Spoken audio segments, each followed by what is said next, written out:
Welcome to This Explainer. Today, we're popping the hood on the human mind to figure out why we actually do the things we do. Have you ever wondered why our actions can completely contradict our intentions?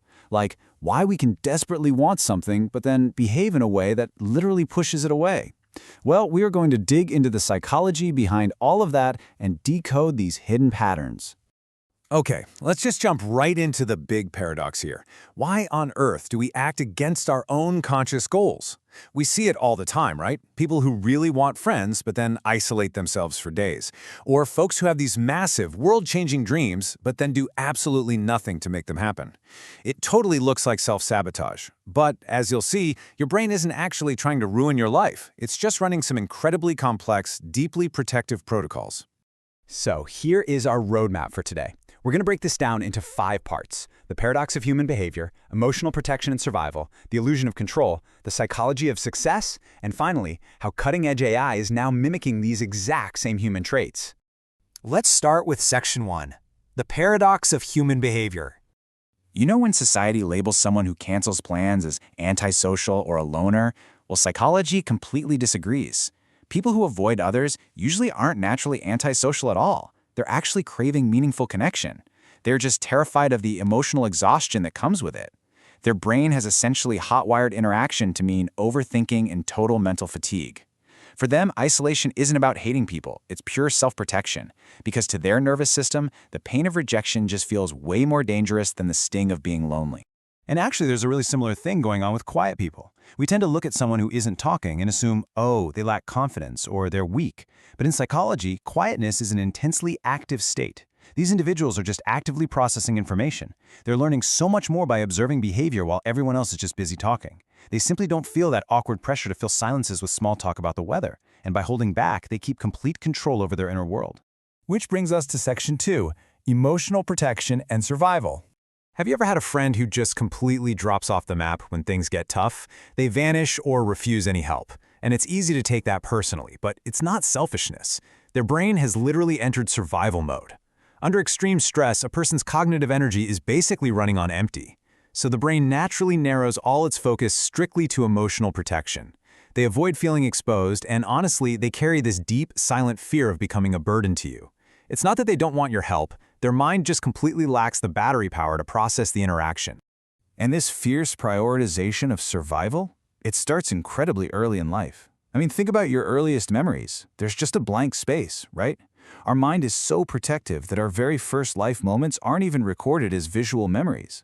Since a baby's brain doesn't have language yet and is totally consumed with basic survival skills like learning to walk, early experiences are stored as emotional patterns instead. These invisible patterns are quietly in the background, shaping our developing identity from the shadows. So here's where it gets wild. When our baseline is emotional deprivation, our brain goes into absolute overdrive looking for safety. This is exactly why some people obsess over a new relationship or a new job opportunity incredibly fast. When we feel emotionally starved, our brain craves certainty so much that it essentially tricks itself. It mistakes mere potential for reality. Just imagining a happy future releases this instant dopamine rush of security, and boom, the person gets emotionally attached to a fantasy before the reality even exists. Now, let's move into Section 3, the illusion of control. It is fascinating how so many completely unrelated habits are driven by this one intense craving for certainty. Take keeping an obsessively clean house. That's not just good discipline. It's a way to manufacture stability and calm an overstimulated mind when the rest of life feels chaotic. Or what about people who refuse to ever get a tattoo? Often, that's a deep psychological need to preserve a fluid identity and maintain the control to change their mind later. And overthinking at night, you know the feeling. That usually happens when you suppress emotions during the day. Your brain uses the quiet of the night to obsessively rehearse the future, which is just a false attempt at controlling it. This need for control even explains rebels. A visceral hatred of following rules isn't just about being a difficult person. Society sees disobedience, sure, but psychology sees identity preservation. For some people, external rules feel like a literal threat to their independence. Breaking the rule is an internal defense mechanism to protect their autonomy. They would honestly rather fail on their own terms than succeed by handing over their internal control to an external system. Let's shift gears to Section 4, the psychology of success. We all know someone who talks a huge game about their big dreams, but stays exactly where they are year after year. And look, it's not because they're lazy.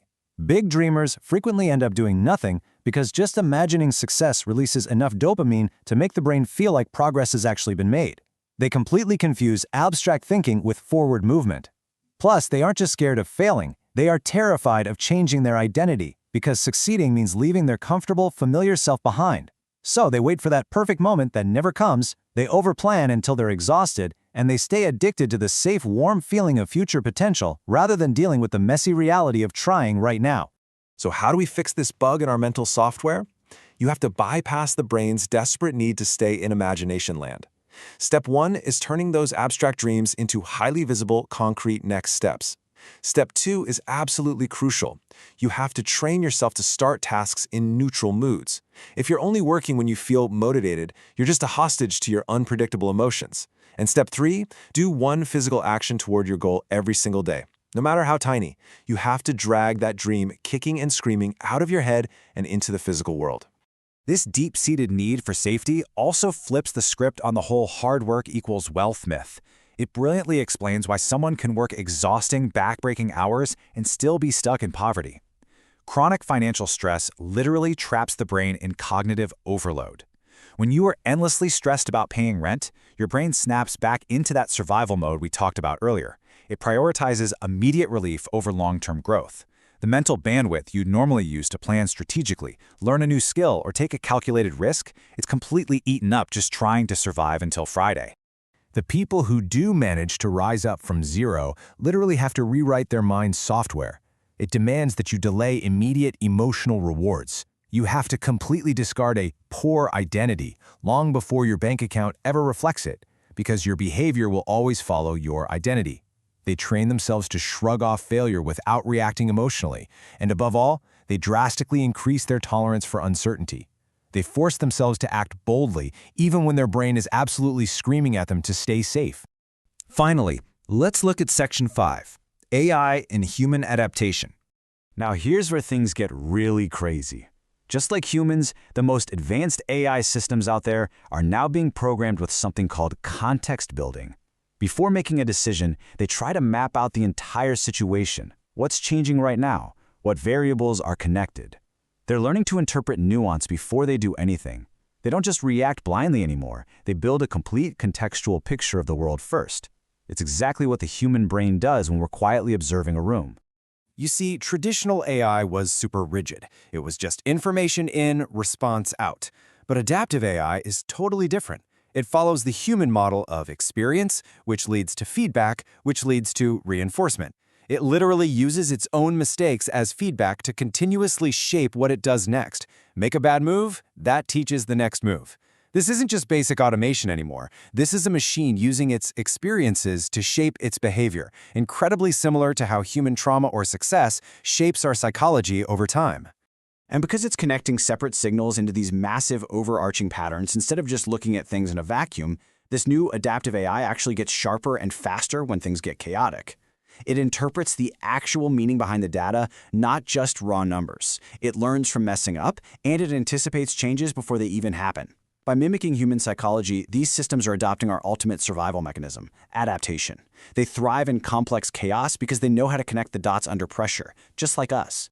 Which brings us to a really profound realization. If the most powerful cutting-edge machines on the planet are being specifically engineered to mimic our adaptive behaviors, our context building, our pattern recognition, how we shift based on past pain, we have to stop and ask ourselves something. Are the mental habits we've always viewed as flaws actually our ultimate survival features? The self-preservation, the intense need for control, the retreat into survival mode? Maybe the software of the human mind isn't broken at all. Maybe it's operating exactly as it was perfectly designed to. Just a little something to think about the next time you catch yourself overthinking at 2 a.m.